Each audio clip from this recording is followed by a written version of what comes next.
Hi friends, welcome to our channel. ఇదిగోండి, ఏం చేస్తున్నానా అని చూస్తున్నారా? జొన్నలు. మనకి స్టోర్లో ఈ మధ్యకాలంలో ఎక్కువగా జొన్నలు ఇస్తున్నారు కదా. మేము కూడా స్టోర్ నుంచి జొన్నలు తెచ్చుకున్నాం. ఈ జొన్నలు పిండి పట్టించుకొని ఏం చేయాలా అని ఆలోచిస్తున్నాను. ఈరోజు బాగా యూట్యూబ్లో సెర్చ్ చేసి జొన్న పిండితోటి పొంగనాలు చేయడం ఎలాగో చూసి చేద్దామని ట్రై చేశాను. దానికి పొంగనాలు చేయడానికి నేను ఒక చిన్న కప్పుతోటి 2 కప్పులు జొన్న పిండి తీసుకున్నాను. అదే కప్పుతోటి 1 కప్పు బొంబాయి రవ్వ తీసుకున్నాను. 2 కప్పుల జొన్న పిండికి 1 కప్పు బొంబాయి రవ్వ తీసుకున్నాను.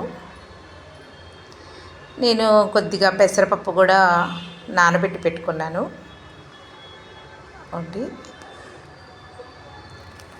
ఉల్లిపాయ, పచ్చిమిరపకాయ కట్ చేసి పెట్టుకున్నాను. అల్లం, కరివేపాకు, పుదీనా, కొత్తిమీర అన్నీ కట్ చేసి పెట్టుకున్నాను. ఇంకా మన దగ్గర ఉంటే క్యారెట్ అవి కూడా వేసుకోవచ్చు. నా దగ్గర అవి అవైలబుల్గా లేవని నేను ఉల్లిపాయ, పచ్చిమిరపకాయ, కొత్తిమీర వేసుకున్నాను. మన రుచికి తగ్గ ఉప్పు వేసుకోవాలి. ఎవరి రుచిని బట్టి వాళ్ళు వేసుకోవాలి. పుల్లటి మజ్జిగ ఉంటే మజ్జిగతోటి కలుపుకోవచ్చు. ఒకవేళ పెరుగు ఉంటే 1 కప్పు పెరుగు వేసుకోవచ్చు. నా దగ్గర పెరుగు అవైలబుల్గా లేదని నేను మజ్జిగ వేసి కలుపుకున్నాను. అదిగోండి, అలా దోసల పిండి కన్సిస్టెన్సీ వచ్చేలాగా కలుపుకోవాలి. నేను దీనిలో కొద్దిగా జీలకర్ర కూడా వేసుకున్నాను.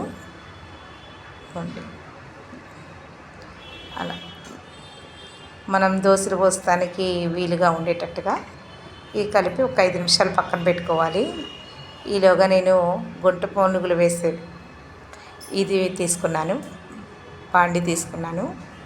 అదిగోండి, నేను చాలాసార్లు గుంట పునుగులు చేశాను, వీడియోస్ కూడా పెట్టాను కదా. అదిగోండి, ముందుగా దానికి ఆయిల్ అప్లై చేస్తాం కోసం ఆయిల్ వేసుకుంటున్నాను.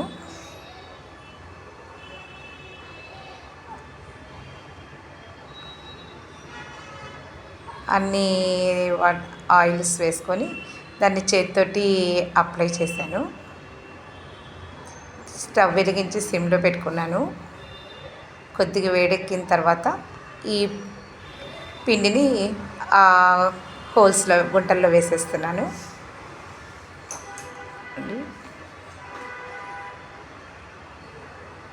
అలా ఒక్కొక్క దానిలో వేసుకుంటూ స్టవ్ సిమ్లోనే పెట్టాను, హైలో పెట్టలేదు. మొత్తం పిండి వేసుకున్న తర్వాత కొద్దిగా మీడియంలో పెట్టుకొని కాల్చుకుంటే బాగుంటాయి.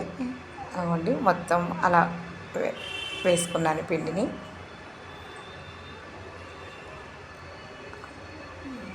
మళ్ళీ కొద్దిగా 1 స్పూను నూనె వేసుకున్నాను దాని మీద.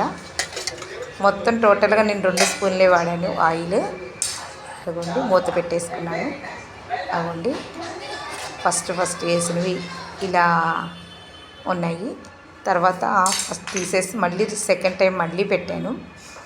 ఇవ్వండి, సెకండ్ టైం పెట్టినప్పుడు చూడండి, బాగా క్రిస్పీగా, కలర్ఫుల్గా, ఎర్రగా ఉన్నాయి.